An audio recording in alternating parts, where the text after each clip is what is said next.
салом алейкум дӯстои азиз, хуш омадед ба дарси мо омӯхтани хондан бо забони тоҷикӣ. Ман ва духтари ман Муъҷиза имрӯз боз якчанд ҳарфҳои нав ёд мегирем. ҳарфҳои гузаштаро шумо метавонед аз видеоҳои пештараи мо дида хонда такрор кунед. Имрӯз мо ҳарфи я, ҳарфе ки садои я метиҳад. Кани Муъҷиза? Я. Диди шаклаш монанди як одаме ки ду по дорад ва сар дорад, ду по дорад ва сар дорад. Кани ин расми чи аст Муъҷиза? Ях. Офарин.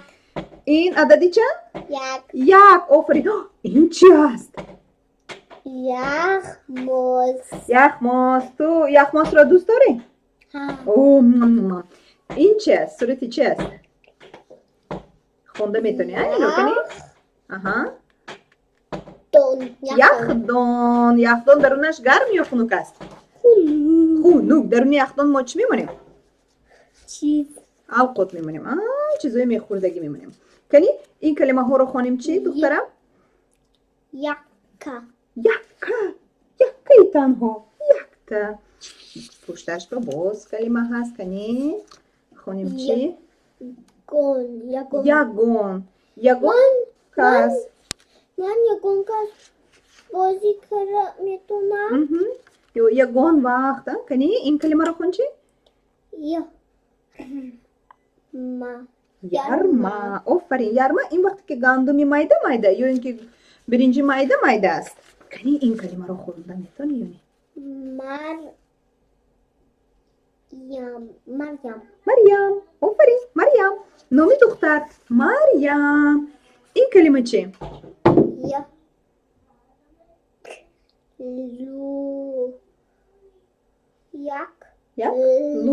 Лухт.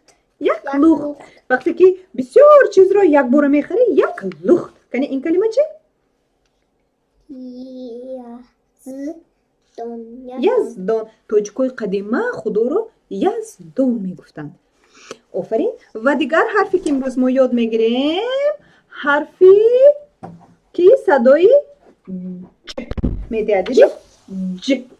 Ҷ.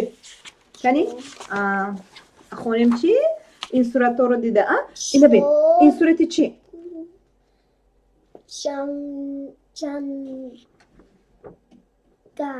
Ҷангал. Дидӣ? Инҷо бисёр дарахтҳо аст. Ҷангал.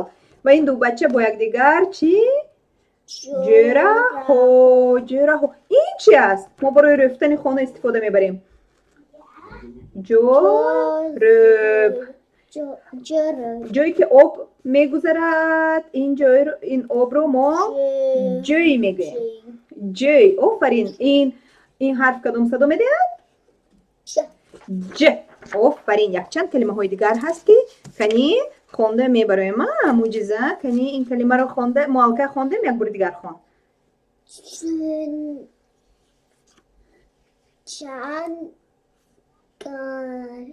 Ҷангал.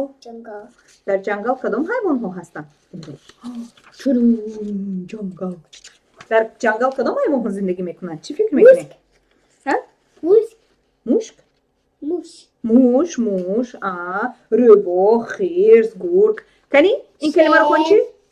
Дар ҷангали Ҳиндустон шер зиндагӣ мекунад. Кани ин калимаро хон чӣ? Ҷома. Ина бин. Ҷома. Ин ҷома одамое ки аболои либосаш мепӯшад тоҷико. Ҷома.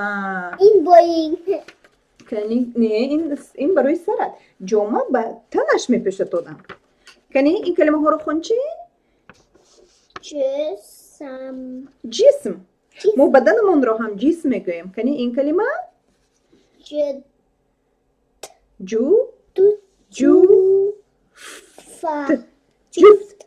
ҷуфт. Чизое ки якҷоя мебиёд ҷуфт.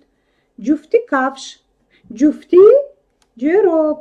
ҷуфти бучи. ҷуфти паррандаҳо. Хай инаша хонем чӣ? Агар ҷуфти чишм. Офарин. Кани ин калимаро хонем? Не, ҷо не. ҷо. ҷоду чи? ҷодугар. нағз не ҷодугарӣ кардан. Ин чи? ҷарроҳ. Ман хато кардам. Инҷо бояд дутар бошад. ҷарроҳ. این کسی که جراحی میکند، اپراتسیا میکند، دکتری مخصوص است. آفرین. و امروز حرف سومی که برای امروز میخوانیم این حرفی است که صدای چ میته است. کنی چ. این چیه؟ چشم. ما باز چشم میگیم عادتا. ما چشم نمیگیم، لیکن در وقت نوشتن چشم می نویسیم. لیکن ما چی میگیم؟ چشم. تو چند تا چشم داری؟ آفرین. این چی است؟ این چی است؟ چتر. چتر برای چی در کار؟ برای چی؟ چی؟ بارون بارد اگر؟ برای بارون تر نکردنش، یا اینکه آفتابی بلند باشد برای آفتابی بلند نزدنش. این چی است؟ چای؟ این چاینک. تو نمیدانستی؟ چاینک چی کار میکنه تو دا؟ چاینک به درونش به آب خود میپزیم؟ نه؟ چی میکنیم آخر چاینک با؟ آب یا چای. چای. این چی عددی چنی؟ 4. یعنی این حرف چ. اینو بین. چ و ج مانند هستند، فقط چ این خیلی دوم ندارد، ج یک دومی کوتاه دارد. چ ج. کنی بریم این کلمه ها رو خونده میتونی یا نه؟ 3 کلمه با حرف چ داریم. کنی خون چی؟ کلچه. کلچه چی است؟ این نانی مایده. نانی تاجیکی مایده. کلچه. کنی این کلمه رو خون چی؟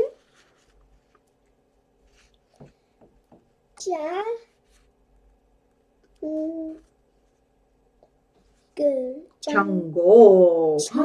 چنگول چی است؟ کنی بریم چی چنگول؟ چنگولی پلنگ. و کنی این کلمه خون چی؟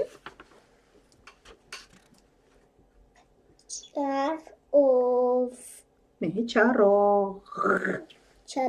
ما دفعه گذشته خوندیم که این حرف رو. چراغ. چراغک مایده چراغ برای روشنی کردن چراغ در کاره. آفرین. 3 حرف رو یاد گرفتیم و اکنون اینه بین. من برای تو یک کمتر نویستم. کنی خونده میتونی یا نه؟ کنی خون چی؟ دوستان عزیز، شما میتونید در اینجا ویدیو رو استارت کنید و همراه کودک خود این من نشون میدم خونید و بعد بازم از نو درگیرانده همراه ما این برنامه رو به آخر رسانید. من خیلی میدارم که همه جمله هایش دیده شود و در اینجا میتونید استارت کنید. بعد همراه ما بازم ویدیو رو سر داده دوام دید.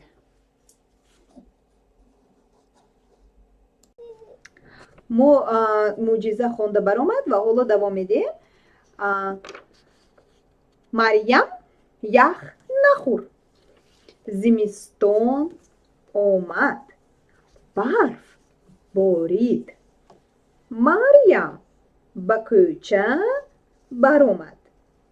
از بالای بامها یخ آویزان بود. مریم یخ را کنده چشید. یخ خنک بود. مریم را مادرش دیده جنگ کرد که یخ نخور. مریم یخ خورد کسل می شود. بچه های عزیز، یخ خوردن نه، بهترش خانه رفته یخ ماست خورید.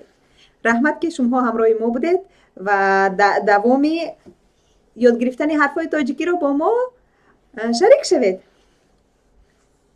خیر.